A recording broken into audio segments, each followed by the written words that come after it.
So today's vlog looks at property and the decisions you need to make. Do you go for the resale or do you go for the brand new one? And I must say, I made some learnings today. I made some assumptions I never should have made.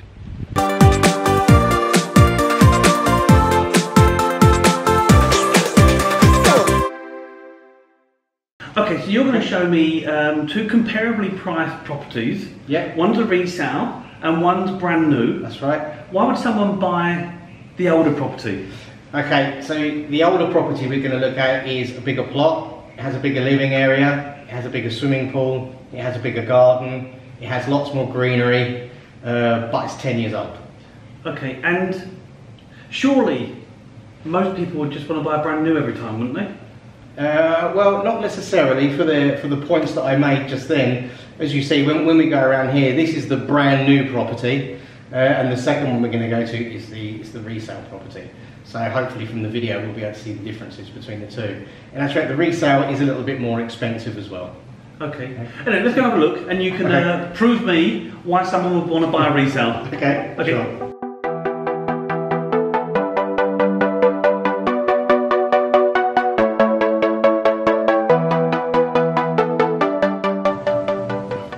Okay, so both the properties we're going to look at today are in and around the 7 million mark.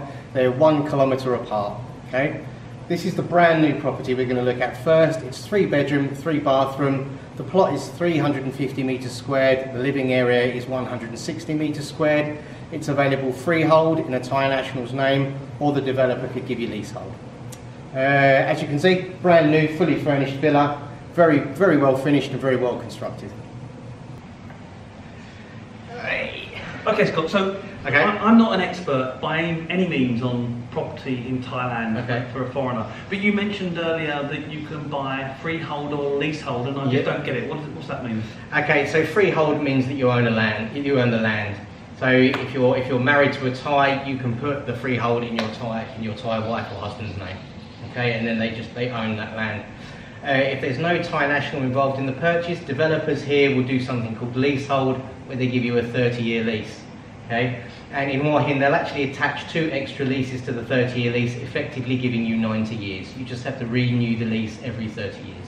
Okay, and so taking on a leasehold is how a foreigner can legally own a villa? Yes, that is true. Yeah. Okay.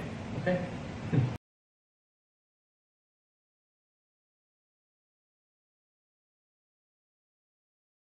So Scott, the last vlog that we done last month, we looked at a villa and a condo in Hua Hin, same price, and we asked the question, where would you live, where would you choose to buy? And some of the viewers came back and said, you can't own a villa, so you would choose a condo. What's the answer? Alright, so the answer is that only Thai nationals own land in Thailand, which is why lots of Westerners, when they come to buy a pool villa in Hua Hin, they'll often buy off established developers. They can do their due diligence, they can work with an established developer who's been building here a long time. And of course the other really essential piece of advice is find a good lawyer to do your due diligence on any purchase. Of course at TCH we'll pay for your due diligence because it's very important for us to protect our clients' interests for any purchase they're going to make.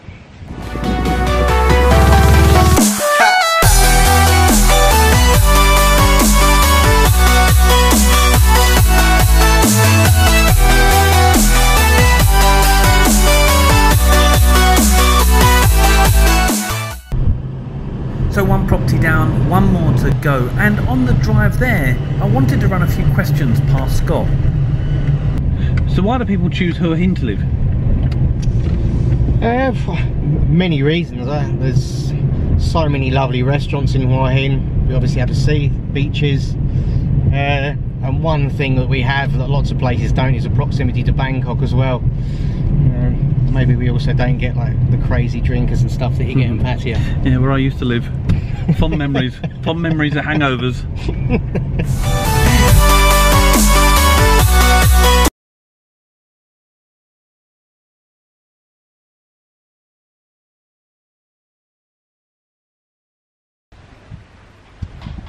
Now this changes things. I have to admit, before I started this vlog, I made an assumption, and that is you'd buy the new build every time. I mean, why would you want to go for a resale?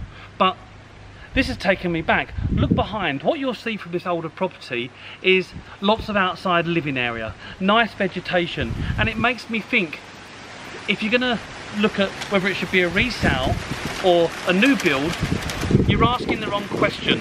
It should be about the features you want from a property, and I love this.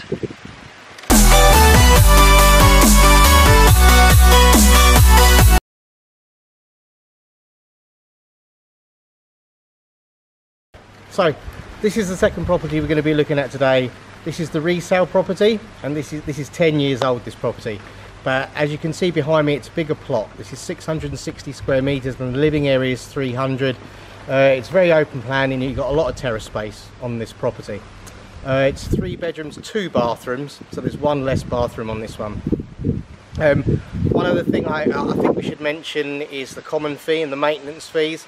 On this property it's 3,000 baht per month. Okay, so that covers the upkeep of the common areas, your garbage collection and your security. On the new build that we looked at on Sunset Views over there, it's only 500 baht a month. So that might be a consideration when buying a property.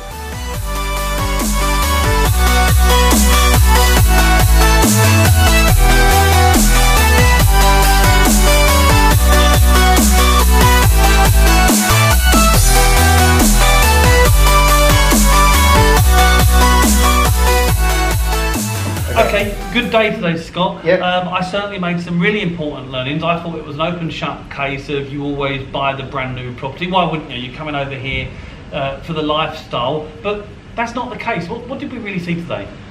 Alright, so I think what we saw is there's advantages and disadvantages to both. You've obviously got the brand new property over there. Finishing is very good, brand new. Living area is a bit smaller and it's much lower maintenance. So if you wanted a lower maintenance property, the newer one that we saw would probably be better for you. This obviously has the bigger plot, it has the more open air, it's designed for outdoor living, it's a bigger plot, there's more living space on it. So really then it's about asking questions about the lifestyle and what you need from a property, rather than just saying, I want a new build. Sure, you don't always just have to go for the new one. It's good to give resales a chance, certainly. Yeah, and not just the property actually, but I guess the location as well, in terms of what you want from location. Yeah, sure. I mean, both the properties we saw today are in a good location. The Palu Road is just here, so there's quick access to the town centre. And also Black Mountain isn't too far as well, so if you want a game of golf, Black Mountain isn't very far away. Okay. Well, you play golf, I don't. Well, there you go. So, yeah, his dad's very good, by the way. Decisions, and I think the summary is it's not really just a matter of saying, should I go for new against old? Maybe that should be one of the factors, but it should be about the living space and what you're looking for from a property and from the area itself. Sure.